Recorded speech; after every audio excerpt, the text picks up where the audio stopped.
Humans are not the only social creatures on Earth.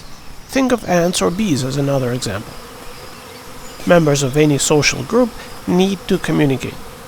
There are different ways to do that. Dance is one of them. Bees dance to inform of the place where food can be found. This language is comparatively easy to understand. When a bee dances, a trained researcher can tell just by watching her the direction, the distance, and how much nectar or pollen is there to expect. Why do people dance? What do they want to communicate? And how does it work? If we were interested in food only, any dancing person or group would be as easy to understand as a dancing bee. Fortunately, humans' dance is not limited to any particular topic. It's universal. Being a form of communication without words, it does not provide ready answers. The dancer is not supposed to talk. Once the dance is over, bow and go. All the guesswork as to what it was about is left to the viewer. Just as words and phrases may have different meanings, interpretations of a dance are never true or false. Rather, some are more credible than others. Choose the one that you think is best. If it's yours, share it with others. You may have noticed something that others didn't, which could mean that your knowledge of the dance language is rather good. This piece is called The Gossipers. It shows how people used to share information long before the internet, cell phones, and social networks. Rumors were spread around instantly. Connection speed played a major role just as it does in our time. So the carriers had to have a truly explosive personality, energetic, motivated, emotionally charged. Gossipers may share lots of common traits, yet each one of them still has a uniquely colorful personality. This idea was noticed and expressed on stage by Leonid Jacobson, a renowned master of choreographic miniatures whose name still carries his ballet theater founded in Russia in the middle of the last century.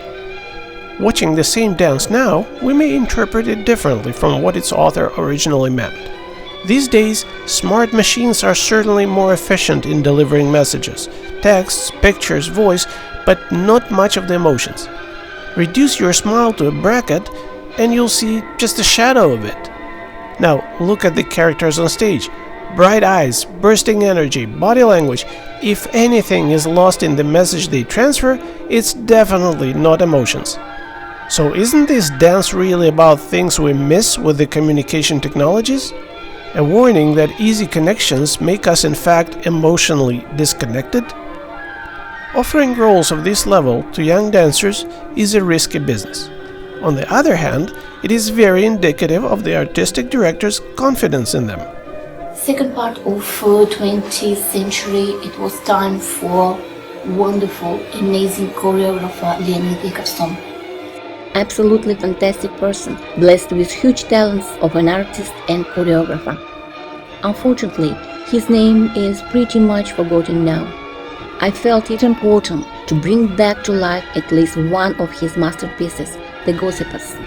I selected this choreographic piece for my graduating students of 2011 to be performed at the annual Gala concert.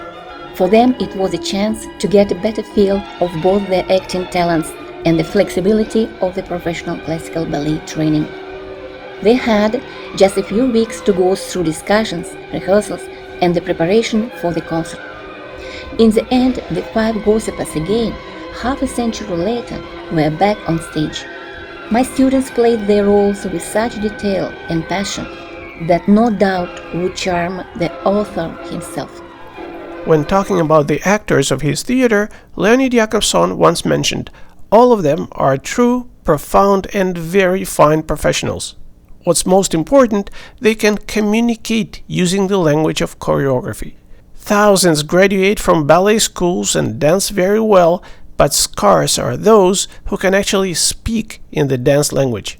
Our artists can do that. Thanks to television and the internet, we have a chance to compare The Gossipers in its original version by the professionals of the Jacobson Ballet Theater back in 1960 and its interpretation by the school children of Victoria Mironova's Ballet Academy, the class of 2011.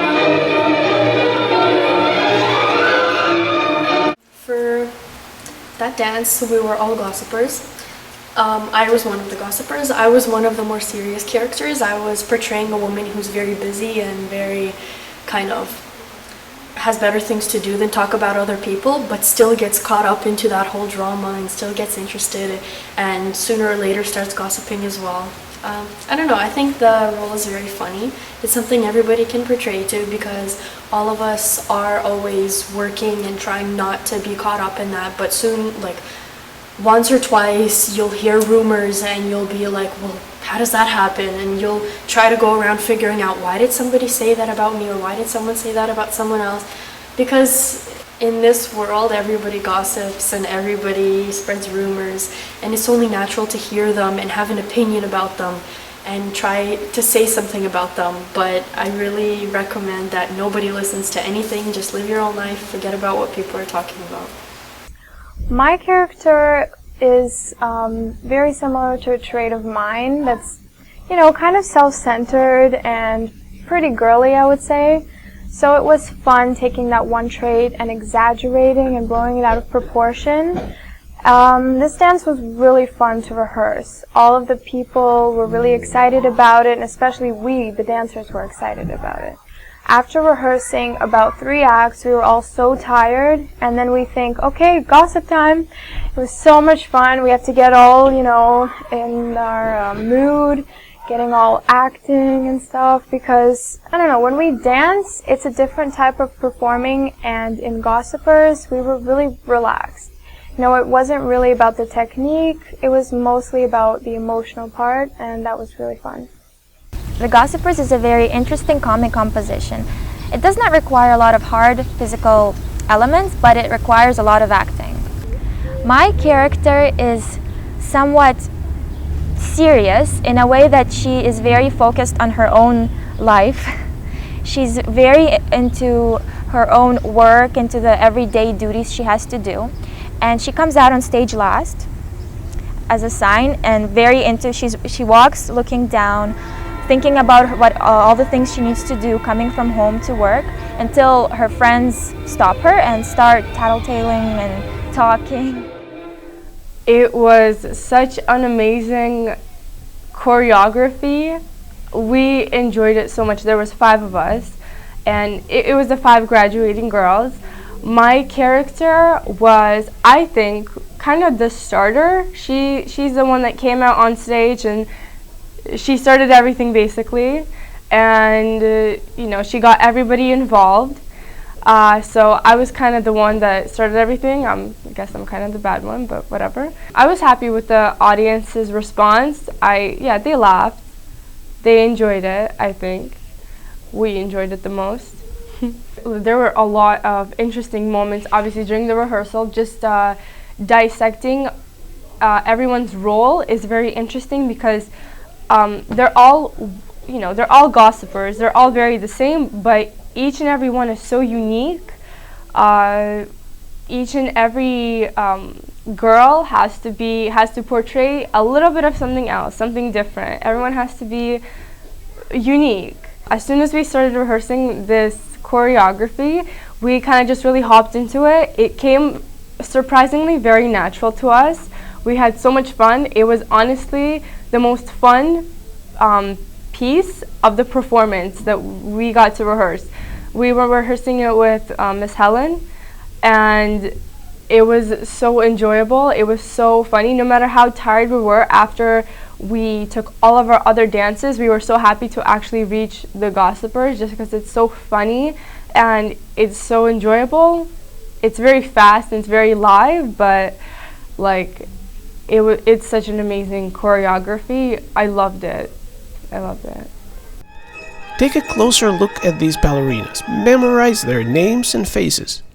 It is quite possible that some of them are on their way to fame on stage or in cinema, and you'll feel proud to have noticed them at the very outset of their artistic career.